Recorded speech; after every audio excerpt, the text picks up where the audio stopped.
আরে মালিক কি করতেছে? একটু আস্তে আস্তে রাখুন, এত উঁচু করলে তো আমরা পড়ে যাবো, তাই না? আরে মালিক তুমি আমাদেরকে এই গরম তেলে দিলে কেন বলো তো?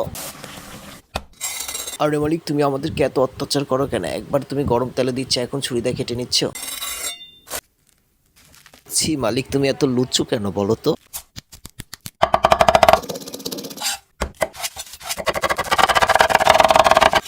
আরে মালিক একটু কম পেঁয়াজ ব্যবহার করো, জানো বাজারে পেঁয়াজের অনেক দাম।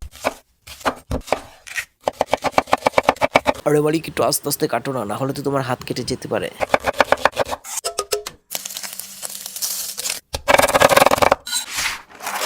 আরে মালিক আমাদেরকে দিয়ে আবার কি কাজ করবে বলো তো তুমি?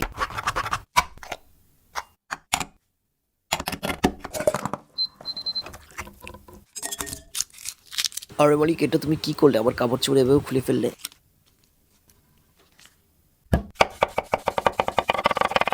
ও মালিক একটু জোরে জোরে কাটো না, এমন আস্তে আস্তে কাটলে কি হবে?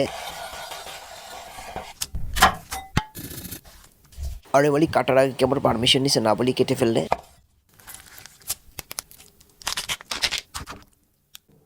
ছি মালিক, তুমি আমার ভিতরে কি দিচ্ছ? পটির মতন দেখা যাচ্ছে। এই বেশি দেখাস না, বিয়ে দিয়ে দেবো, কেন্দ্রে মরে যাবে না। তাকে লাইক কমেন্ট শেয়ার আর আমার চ্যানেলটি সাবস্ক্রাইব করে আসো বন্ধুরা।